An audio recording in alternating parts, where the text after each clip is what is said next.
आज हम बात कर रहे हैं वायु प्रदूषण के ऊपर, जो एक गंभीर पर्यावरणीय समस्या बनी हुई है, जिसके दूरगामी परिणाम होते हैं जो हमारे स्वास्थ्य को गंभीर रूप से खराब करते हैं, स्वास्थ्य को गंभीर रूप से क्षति पहुंचाते हैं, जो हमारे अंदर विभिन्न बीमारियों को पैदा करते हैं। वायु प्रदूषण एक ऐसी समस्या है जिसके चलते हमें सांस लेने में परेशानियां होती हैं। सांस लेने के साथ साथ अलग अलग तरह की रोगों का सामना हमें करना पड़ता है। जन स्वास्थ्य के दृष्टिकोण से सबसे बड़ी चिंता के दो प्रदूषक है, एक सूक्ष्म प्रदूषक जो छोटे छोटे कणों में बटे होते हैं और एक ओजोन। ये दोनों ही, जैसे हम अखबारों में पढ़ते हैं, न्यूज़पेपरों में देखते हैं कि वायु प्रदूषण का स्तर PM 2.5 तक पहुंच चुका है या PM 2.6 तक पहुंच चुका है। ये जो स्तर दर्शाता है, इस स्तर का दर्शाने का मतलब है कि हवा के अंदर जो छोटे छोटे कण है जो हमारे स्वास्थ्य को गंभीर रूप से परेशान कर रहे हैं, उनका कारण क्या है? उनका कारण है जैसे कारों से निकलने वाला डीजल या पेट्रोल से चलने वाली जो गाड़ियां हैं, उनके अंदर से निकलने वाला धुआं, तेल और डीजल जैसे ईंधनों के जलने से जो भी धुआं हवा में घुलता है वो भी प्रदूषण का एक कारण बन जाता है। दूसरा, लकड़ी और कोयले को जलाने के बाद जो धुआं निकलता है वह भी वायु प्रदूषण का एक कारण बनता है। वायु प्रदूषण किन किन चीजों से होता है, उसके क्या क्या स्रोत हैं? सबसे पहले जैसे गतिशील स्रोत वह स्रोत होते हैं जैसे कार, बस और विमान, ट्रक द्वारा निकलने वाला जो धुआं है, उनके द्वारा जो धुआं निकलता है, जो जिस ईंधन से वो चलते हैं। ज्यादातर ईंधन क्या इस्तेमाल होता है? एक तो डीजल और एक पेट्रोल। इन दोनों के निकलने वाले धुएं से वायु के अंदर वो प्रदूषण ज्यादा गंभीर होता चला जाता है। दूसरा है स्टील स्रोत ऐसे होते हैं जो बिजली संयंत्र, तेल और रिफाइनरी, जो बड़ी बड़ी कंपनियां होती है बिजली बनाने वाली, वो बिजली बनाने के लिए कोयले का इस्तेमाल करते हैं। कोयले का इस्तेमाल करने के बाद उनमें क्या होता है, चिमनियां होती हैं जिसमें धुआं निकलता है।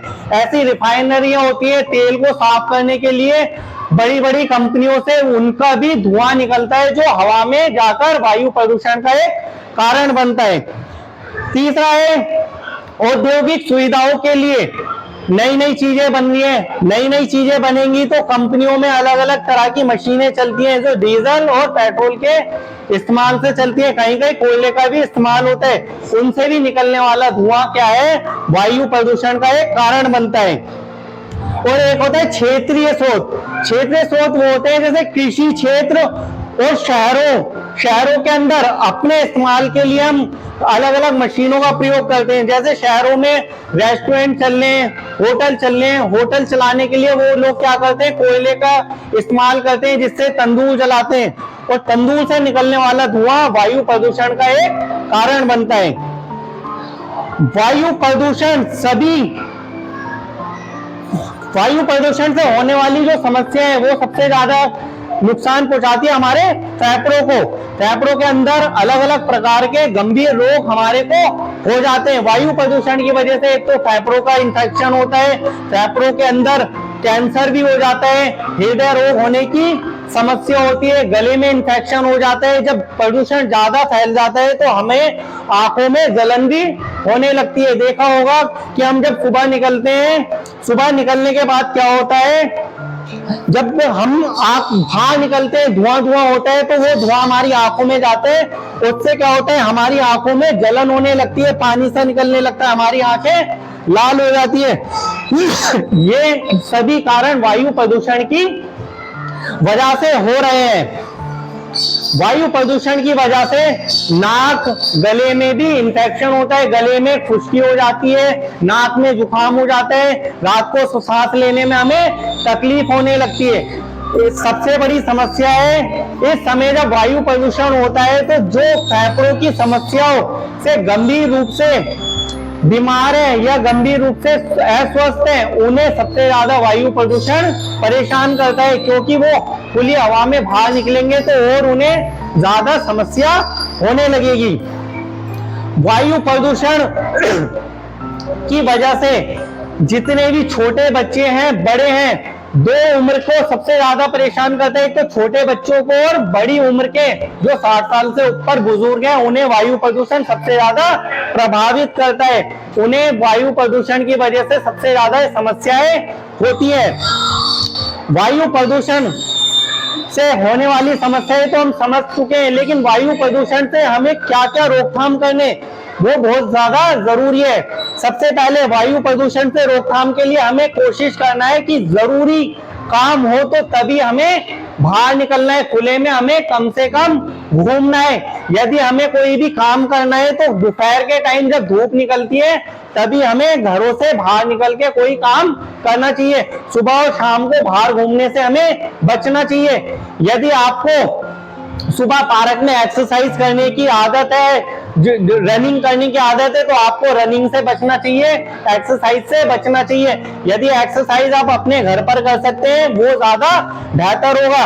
और यदि आप रनिंग करते हैं तो रनिंग ना कर कर आप जॉगिंग करें, धीमे धीरे पैदल चलें और कोशिश करें कि ज्यादा सुबह में ना चले, क्योंकि वायु प्रदूषण सबसे ज्यादा सुबह और शाम के टाइम पर गंभीर हो जाता है। अब वायु प्रदूषण को हमें कैसे रोकना है? एक तो वायु प्रदूषण को हम क्या कर सकते हैं? वायु प्रदूषण को रोकने के लिए खुले में कोई भी कचरा नहीं जलाना है, खुले में किसी भी प्रकार का कचरा नहीं जलाना है, किसी भी प्रकार का कचरा नहीं फेंकना है। दूसरा, हमें कोशिश करनी है कि यदि हम अकेले गाड़ी चलाते हैं, कार चलाते हैं, तो हमें वो कार अकेले ना चलाकर केवल पब्लिक ट्रांसपोर्ट का इस्तेमाल करना चाहिए, बस का इस्तेमाल करना चाहिए। तीसरी बात है वायु प्रदूषण क्या, कि हमें जितनी भी धूल वाली जगह है, धूल कम से कम उड़ानी चाहिए, घर में झाड़ू नहीं लगानी चाहिए। हमें पोंछे का इस्तेमाल, गीले कपड़े का इस्तेमाल कर कर अपने घरों को साफ करना चाहिए, क्योंकि धूल उड़ाएंगे तो वो भी हमारे फेफड़ों के अंदर चली जाएगी। वायु प्रदूषण से बचाव के लिए सरकार भी अलग अलग नए नए कदम उठा रही है, जैसे ऑड इवन। ऑड इवन का मतलब गाड़ियों को कुछ नंबर, ऑड वालों को एक दिन गाड़ी चलाने के लिए बोलते हैं, इवन नंबर वालों को एक दिन गाड़ी चलाने के लिए बोलते हैं। दूसरा, रेड लाइट ऑन और गाड़ी ऑफ, मतलब कि रेड लाइट आते ही अपनी गाड़ी को बंद कर दे, ताकि जो गाड़ी से निकलने वाला पोल्यूशन है वो कम से कम हो सके। तीसरा, सरकार एक पराली शायद आप नहीं जानते, लेकिन मैं बता दूं, पराली का मतलब है जो चावल की खेती होती है। चावल की खेती होने के बाद जब वो पक जाता है तो चावल के ऊपर के हिस्से को किसान अपने इस्तेमाल के लिए ले लेते हैं और बाकी नीचे वाले हिस्से को छोड़ देते हैं और उसे बाद में क्या करते हैं, जला देते हैं। उसे बोलते हैं पराली का धुआं, जो एक वायु प्रदूषण का वह भी एक कारण है। हमें वायु प्रदूषण से बचने के लिए घरों से मास्क लगाकर निकलना चाहिए। दूसरी बात, कोशिश करनी चाहिए, अगर मास्क नहीं है तो रुमाल को गीला कर हल्का सा नाक पे बांध कर निकलना चाहिए और खुले में कम से कम घूमना चाहिए और वायु प्रदूषण से खुद को भी बचाना चाहिए। और वायु प्रदूषण किन किन वजहों से हो रहा है उसे रोकथाम करने के लिए हमें आगे बढ़ना चाहिए और सबको यह बताना चाहिए कि वायु प्रदूषण एक गंभीर समस्या है। धन्यवाद।